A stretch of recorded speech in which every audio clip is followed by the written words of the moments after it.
আসসালামু আলাইকুম গাইস, নিয়ে আসলাম নতুন আরেকটা রেসিপি। আজকে হরলিক্স দিয়ে একটা জেলি বানাবো। ফার্স্ট এই 3-4 টেবিল চামচ হরলিক্স নিয়ে নেব, চিনি নিয়ে নেব,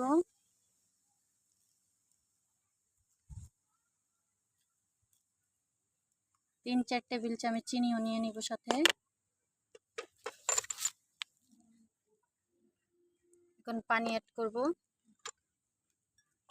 এখন আগার আগার দিব। তো এই যে আগার আগার জেলির মতন, আমাদের বাংলাদেশেরটা হয় পাউডার। তো এটা ওমান থেকে আমার এক আত্মীয় পাঠাইছে। তো আগার আগার দিয়ে দিলাম।